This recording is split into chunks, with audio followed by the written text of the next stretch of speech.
वालेकुम, कैसे हैं आप सब। उम्मीद करता हूँ खैरियत से होंगे। मेरा नाम है मोहम्मद इमरान और आप देख रहे हैं बारबी डॉल मायरा का चैनल, और जिसपे हम आपको रोजमर्रा की वीडियोस शेयर करते हैं।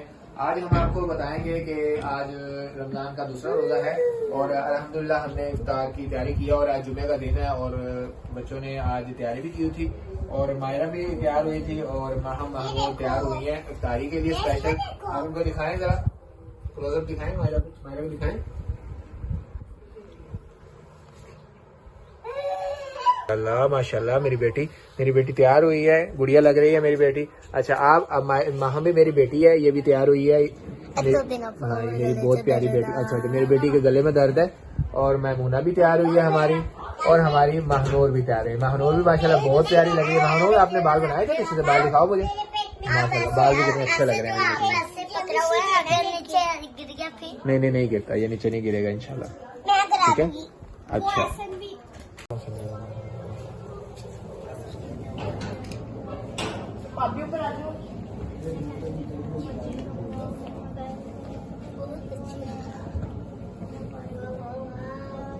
बाहर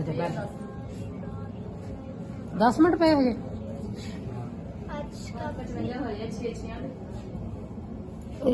ना चला, अल्हम्दुलिल्लाह, शुक्र अल्लाह ताला का।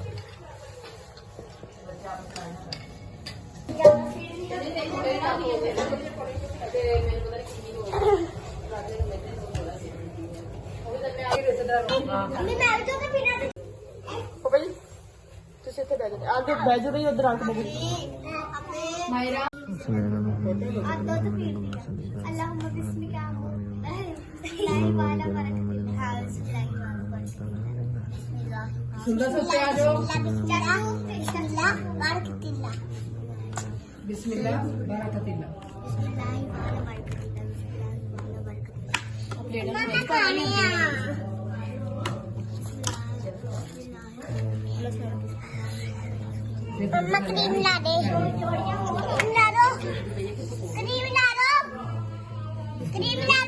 मैं नहीं खाना दही भल्ला।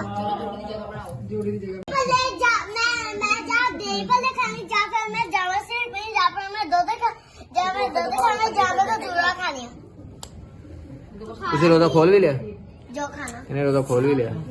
तू रोजा खोल भी लिया? आ खाना कितनी बड़ी बात। मैं खोल लिया रोजा। आ खाना पता नहीं मम्मा ने खाने दो। मैं जैसी भी जोशी पीनी पीला बेचारी नु अखा ते इन्ना कुछ तला तो ना रोड जाना में ना करो। एक और खा लो ये। अरे रोजा खुला नहीं है तो मायरा साहब पहले शुरू हुए पे ना। बुरी बात है मायरा उधर देखो। हाँ उधर काम देखें, बुरी बात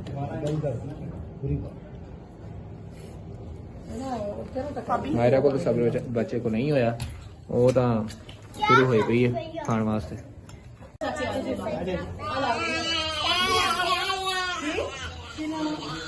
ओए रोजा खोल लिया तुम?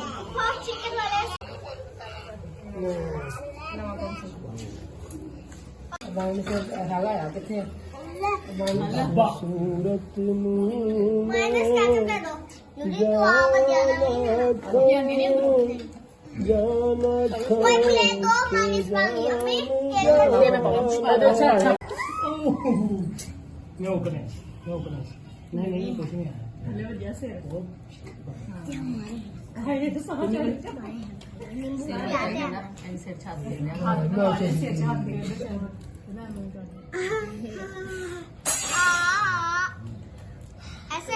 ऐसे गुस्सा करी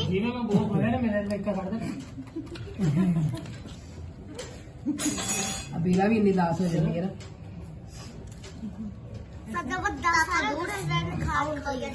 रास्ता दे।